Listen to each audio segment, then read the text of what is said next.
Assalamualaikum warahmatullahi wabarakatuh. Kami dari kelompok 13 akan mempresentasikan hasil diskusi kami yang berjudul Audit Berbasis Risiko dan Pengembangannya. Sebelumnya saya akan memperkenalkan anggota kelompok saya. Yang pertama Andre Brahmiza, yang kedua saya sendiri Indah Permatasari, yang ketiga Isnaini Rahmi. Baiklah, yang pertama adalah pengertian audit berbasis risiko. Audit berbasis risiko atau RBA adalah pendekatan audit yang dimulai dengan proses penilaian risiko audit, sehingga dalam perencanaan, pelaksanaan, dan pelaporan auditnya lebih difokuskan pada area penting yang berisiko terjadinya penyimpangan atau kecurangan. Selanjutnya adalah tujuan audit berbasis risiko. Ada dua tujuan. Yang pertama adalah memperoleh assurance yang layak mengenai apakah laporan keuangan secara menyeluruh bebas dari salah saji material yang disebabkan oleh kecurangan atau kesalahan. Yang kedua, melaporkan mengenai laporan keuangan dan mengkomunikasikan segala sesuatu seperti diwajibkan ISA sesuai dengan teman auditor. Selanjutnya adalah audit berbasis risiko. Audit berbasis risiko memiliki konsep dasar. Yang pertama, assurance yang layak. Yang kedua, kendala bawaan. Yang ketiga, lingkup audit. Yang keempat, salah saji yang material. Yang kelima, Selanjutnya saya akan melanjutkan, ada 5 konsep dasar. Yang pertama, reasonable assurance atau assurance yang layak. Assurance yang tinggi tetapi bukan pada tingkat yang mutlak, ketika auditor memperoleh bukti audit yang cukup dan tepat untuk menekan risiko audit. Yang kedua, inherent limitation atau kendala bawaan. Ada 5. Yang pertama, kendala yang selalu dihadapi dalam pengauditan. Yang kedua, sifat laporan keuangan. Yang ketiga, sifat bukti audit yang tersedia. Yang keempat, sifat prosedur audit. Yang kelima, pelaporan keuangan yang tepat. Selanjutnya yang ketiga, audit scope atau lingkup audit.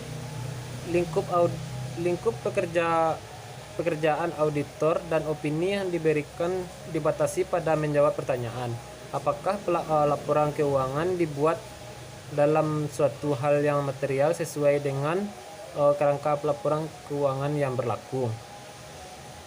Yang keempat, material misstatement atau salah saji materi. Salah saji yang material terjadi jika secara layak dapat diharapkan akan mempengaruhi keputusan ekonomi laporan keuangan. Salah saji material dapat terjadi secara bersama-sama, berupa salah saji yang tidak dikoreksi, berupa pengungkapan menyesatkan, dan dalam laporan keuangan atau pengungkapan yang tidak dicantumkan dalam laporan keuangan serta berupa kesalahan atau kecurangan. Sekian dari saya. Yang kelima ada asersi. Asersi merupakan pernyataan yang diberikan manajemen secara eksplisit maupun implisit yang tertanam di dalam atau merupakan bagian dari laporan keuangan. Manfaat auditing berbasis risiko. Yang pertama ada fleksibilitas waktu. Yang kedua, upaya tim audit terfokus pada area kunci. Yang ketiga, prosedur audit terfokus pada risiko. Yang keempat, pemahaman atas pengendalian internal. Yang kelima, komunikasi tepat waktu. Perkembangan audit berbasis risiko. Yang pertama, audit tradisional. Terdapat kebijakan di dalamnya, yaitu dimulai dengan kebijakan prosedur yang disetujui, lalu mempertimbangkan apa yang dinyatakan oleh manajemen. Lalu ada audit, di mana dalam audit tradisional terdapat berdasarkan peraturan. Yang kedua, fokus pada kepatuhan dan peraturan. Yang ketiga, berperan sebagai polisi. Yang keempat, sampling, uji transaksi. Yang kelima, secara difokuskan pada proses keuangan dan akuntansi. Lalu, pelaporan. laporan didasarkan pada laporan pengecualian, laporan dikhususkan secara operasional, identifikasi persoalan minor, lalu simpulan didasarkan pada tingkat kepatuhan atau kontrol. Selanjutnya, audit internal berbasis resiko. Yang pertama, tujuan. Yang terdapat di dalamnya yaitu mulai dengan tujuan yang telah ditetapkan. Jika tujuan tidak ada, bisa membuat tujuan sendiri sebagai bahan pertimbangan audit. Yang kedua, peranan audit, mendukung tujuan bukan bertentangan.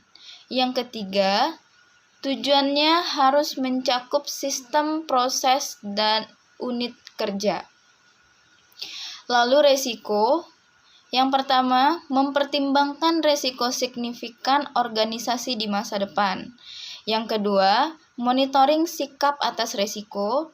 Yang ketiga, berperan sebagai konsultan dan katalis. Yang keempat, audit merekomendasikan pemecahan masalah. Yang kelima, melakukan penilaian resiko dari risk register dan scoring resiko. Lalu audit, di mana di dalamnya audit dilakukan dengan mempertimbangkan resiko dan melihat kontrol yang diharapkan atau mitigasi. Yang kedua, pekerjaan akan mengikuti profil resiko. Yang ketiga, audit adalah kualitatif dan didasarkan pada penilaian profesional. Yang keempat, audit mencakup seluruh proses dan sistem yang terdapat di organisasi. Yang kelima, audit bukan hanya menanyakan apakah organisasi melakukan sesuatu dengan benar, tapi juga melakukan apakah organisasi melakukan sesuatu dengan tepat.